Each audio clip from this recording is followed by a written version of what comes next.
Tuwi na lang maghihiwalay ang magkasintahan, laging lalaki ang napupuruhan, laging lalaki ang may matinding kasalanan. Ako po yung lingkod, tagapanood TV. Welcome back po dito sa ating YouTube channel at Facebook page. Ngayong araw po, ang ating gagawa ng reaction video ay galing po sa channel ni Hot Showbiz. Bisitahin po ang kanyang channel at pakisuportahan na rin. Pero bago po tayo magpatuloy, nais ko lang po kayo pasalamatan sa inyong walang sawang suporta at pagtagpilit po dito sa ating channel. So simulan na po natin ang ating reaction video sa araw na to, mga tagapanood. Total, wala naman na tayong hinihintay pa. Sabi nga po ni Idol Shubaldi, let's do this! Mas maganda yun. Mas maganda yun. Yeah. And ako naman, ayoko nagkukompetensya. Mas kakompetensya ko sarili ko eh. Yun ang lagi kong, kalabang ko lagi sarili ko lang. Matapos ang 11 years ng pagsasama ni Daniel Padilla and Catherine Bernardo, official nang tinapos ng dalawa ang kanilang relasyon. Nagpasalamat si Catherine Bernardo sa nagbigay ng suporta sa kanilang dalawa ni Daniel Padilla. Sa kanyang Instagram post ngayon, sinabi nito ang lahat ng pinagdaanan niya sa kanilang relasyon ni Daniel Padilla. Hindi lang isa, hindi lang dalawa ang ginawang panloloko sa kanya ni Daniel Padilla. Sa caption nito sinabi ni Catherine na no more Kathniel na in the future. Chapter closed. I hope this finally helps all of us move forward. I won't be entertaining questions regarding this anymore.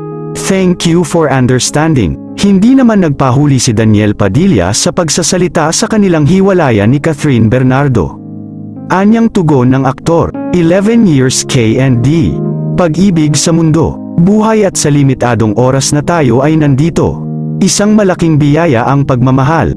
Ang mahalin ka, at mahalin mo. Ang mga alaala natin ay laging kong baon sa aking puso at magiging liwanag sa mga madidilim kong araw. Thank you for dancing with me during my highs and thank you for singing with me during my lows. Our lives may drift away, but our love will still ride that tide. Kathniel, maraming salamat sa pagmamahal ninyo. Maraming salamat sa napakagandang pinagsamahan natin. Hinding-hindi namin ipagpapalit at hindi makukumpara kahit anong panggawin nila. Hinding-hindi nila pwedeng sirain yun. This is beyond show business. Pamilya kayo at mga kaibigan. Magiging mahirap pero kailangan natin yakapin ang kinabukasan. I pray for us to grow and heal, Bal. Ang pagmamahal ko sa iyo ay walang hanggan at walang katapusan. Ang pinakaugat ng dahilan ng kanilang hiwalayan ang balitang relasyon ni Daniel Padilla at Andrea Brillantes. Ngayon binabatikos si Andrea Brillantes sa hiwalayan ng Kathniel dahil kung hindi raw dahil dito, hindi mapapagod si Kath sa ginawang panloloko ni Daniel sa kanya. Viral sa Twitter si Andrea Brillantes at patuloy ang pangbabatikos sa dalaga. Dahil kung mahal ni Andrea si Catherine Bernardo, siya na lang ang iiwas na makipagkita kay Daniel Padilla. Ngunit nangyari na dapat na mangyari. Yun lamang po, huwag kakalimutan i-like ang video na ito. Maraming salamat po sa panunood. Mahirap po talaga pigilan ng tukso, mga tagapanood, lalo na kung ang tukso ay manggagaling sa mga babae. Marami po kasi ang mga marurupok at hindi kayang pigilan ito. Pero tingin ko po, mga tagapanood, hindi naman po siguro third party ang dahilan ng hiwalayang Daniel Padilla at Catherine Bernardo, no?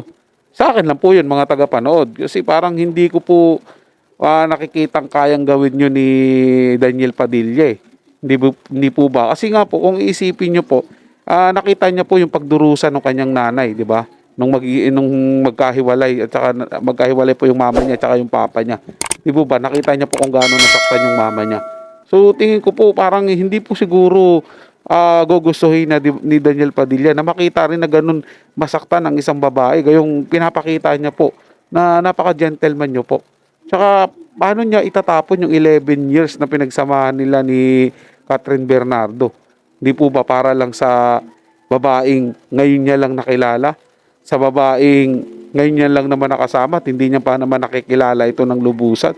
Po ba, mga tagapanood? Kaya parang hindi po ako kumbinsido na third party ang dahilan. Mas benta po sa akin yung sinasabi ng iba, mga tagapanood, na napagod si Catherine Bernardo sa pagiging overprotective ni Daniel Padilla, sa pagiging konserbatibo nito na halos yung mga sinusuot niya, yung trabaho na dapat tanggapin niya, ay kailangan magustuhan ni Daniel Padilla. Di ba po? Parang doon po mas kumbinsido po ako at hindi po ako pa kumbinsido doon sa sinasabing third party. At si Andrea Brillantes daw po yung karelasyon niya. Kaya nagkaroon ng hiwalayang Catherine Bernardo at Daniel Padilla. Parang hindi po benta sa akin yun mga tagapanood eh. Ba? Sa inyo pong palagay mga tagapanood, ano po sa tingin nyo yung dahilan?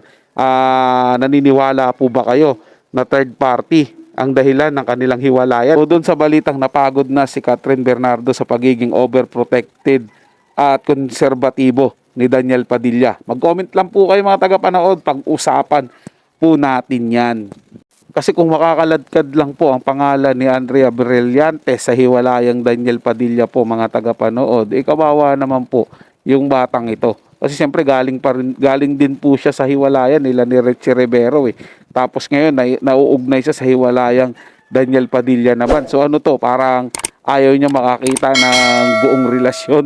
Ayaw niya makakita ng may magandang samahan at gusto niya pareha sa kanya na magkaroon ng hiwalayan. Kaya napili niyang pasukin yung ganyang relasyon kahit alam niya naman na si Daniel at Catherine Bernardo ay matagal nang magkopol o magkasintahan. Biro mo, 11 years po, simula po ng mga bata pa sila.